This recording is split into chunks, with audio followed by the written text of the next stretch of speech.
How's it going, everybody? Chris Cards back through the mail on Monday. 6 returns for you today, including our first one here from St. Paul, Minnesota. A bit of a heat wave took over the United States of America over the last week or so. Hope everyone out there stayed cool somehow, some way. Not too bad here in the Pacific Northwest. Stayed kind of cool, 70s, 80s.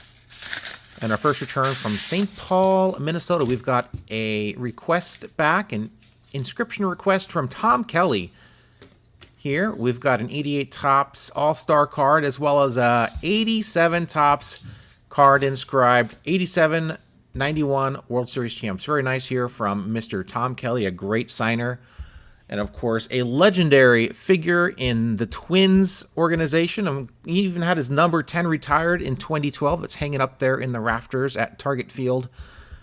He is in the Twins Hall of Fame. In fact, he started coaching for them way back in 1977 while he was still playing for them. He was a player/coach in 1977 for their minor league team in Tacoma. His last year playing was 78. He went on to be coach after that, and of course he started coaching in the bigs in 83. Went on to manage all the way up until 2001. He was the 1991 AL Manager of the Year. Many accolades from Mr. Tom Kelly, and as I mentioned before, great signer.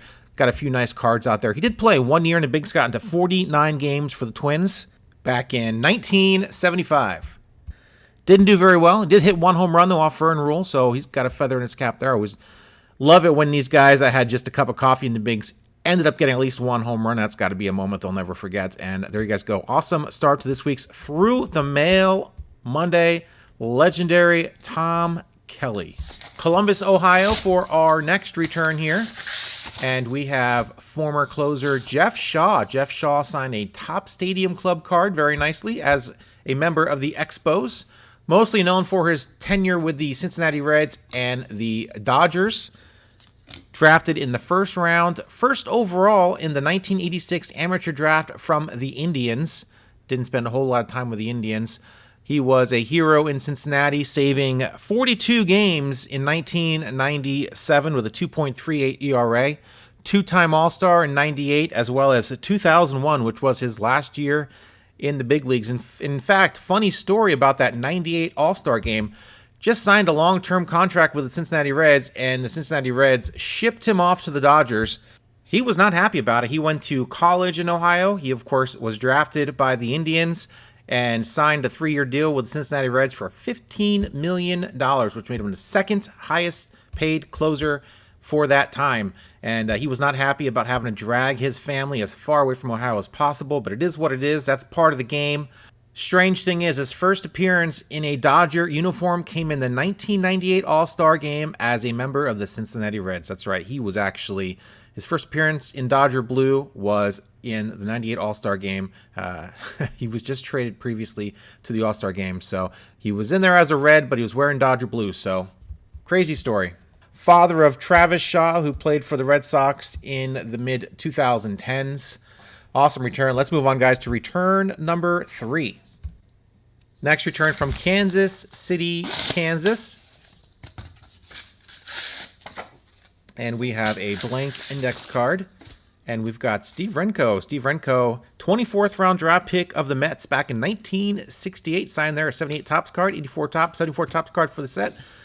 72 Topps in action card. Nice return from Steve Renko. 24th round draft pick, made well. 15-year career. 8 of those with the Expos. Never did pitch for the Mets. Mets in 69, of course, are a World Series championship winning team. He was in the minors. They shipped him off to the Expos, who, of course, that was their inaugural season in 1969. Did very well with the Expos. Spent 8 of his 15 years with the Montreal Expos. 15-game winner back in 71 and 73. Former KU alum. Jayhawks. Basketball and baseball player. Nice return from Steve Renko. There's information. Nice return. Still there in Kansas. Let's move on to return number 4. All right, gang. Next return from Santa Barbara, California. I think that was an old soap opera, wasn't it? Not many soap operas left, I don't think. We've got Brett Saberhagen here. I went crazy on the Mets cards. Flair. I think Fleer made Flair, right? I always thought it was Flair, but I think it was their own branding of just Flair. Nice return from Brett Saberhagen. $10 a card to his charity right here.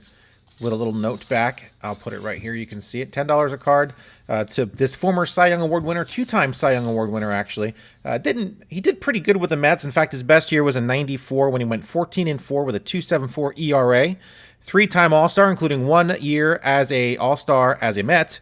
And, of course, 85 World Series champion.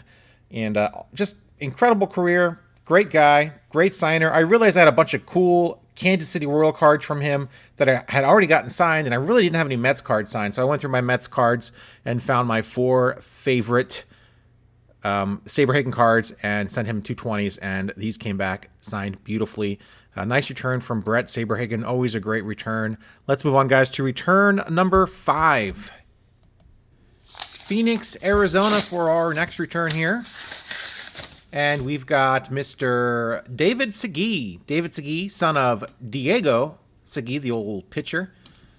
Once again, some Mets cards from him. Only spent a couple of years with the Mets. He was a teammate of Brett Saberhagen in '94 and '95. Of course, admitted to getting HGH from their clubhouse guy in '94. And admitted steroid and HGH user, although he had a doctor's prescription for the HGH because of a deficiency.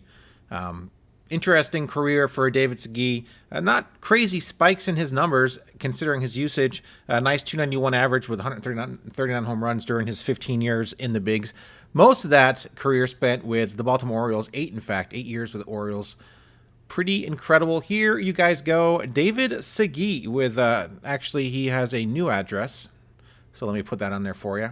Great return, great signer. Hasn't signed much in 2024. Glad to get this back. It's been a while. He used to be a really good signer. Now it takes a bit of time, but it seems like he's still signing if you have the patience for it.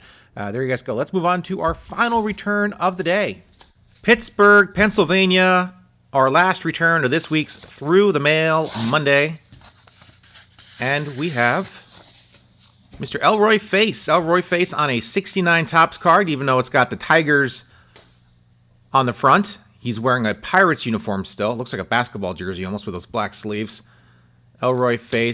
No hat on that, thankfully. Otherwise, Topps would have had to do one of their signature painted-on hats. 59 Topps Buck Hill Aces. Used to be able to get all those guys on that card. I'm just going to go ahead and stick with Elroy here and call it good. I'm not going to pay for Vern Law, and of course Bob Friend and Ron Klein are both gone. Klein's been gone for 20 plus years, but I have seen his card completed. But nice return from Elroy Fay, 62 Topps card with a 1960 World Series champ inscription on it. I did pay him $10 for these cards. I think if you send him 1 or 2, he'll sign for free. You sent him 4. I don't know. I sent him 4 and asked for an inscription, so I thought I'd kick him some cash. Your mileage may vary, of course. 96 years young. And yeah, even a 6-time All-Star inscription on the 69 card there. Almost overlooked that one. 6-time All-Star. This guy, talking about Jeff Shaw earlier, he was the save man for back in the day. 191 saves in his career, which was quite a lot considering the era he played in. Led the league in saves 3 years. 16-year career. 15 of those with Pirates. He did have a cup of coffee, literally 2 games with the Tigers, and like 30 or 40 games with the Montreal Expos towards the end of his career. In fact, the last year of his career. Very good signer. I'm surprised there's still some unsigned cards of Elroy Fay out there. He's been signing for many, many years. And there you have it, guys. Through the Mail Monday, number 283. I hope everyone liked it. Hit that subscribe button down there in the corner. We do this every single week. We've done this for 283 straight weeks in a row, right, gang? Wink. And that is it, my friends. I'm going to keep this one short because last week's I rambled for a while. I think I showed some video of my NASCAR experience from last 2 weeks ago, 3 weeks ago. I don't know, Sonoma back in the day. It's Sunday, and I'm going to try to get the Met game on TV, so I'm gonna get to that right away. I'm excited. They're winning some ball games, and these games in Chicago are always interesting. Let me know what you guys thought of this week's returns in the comments down below. Thanks again for watching. Have a great week. See ya.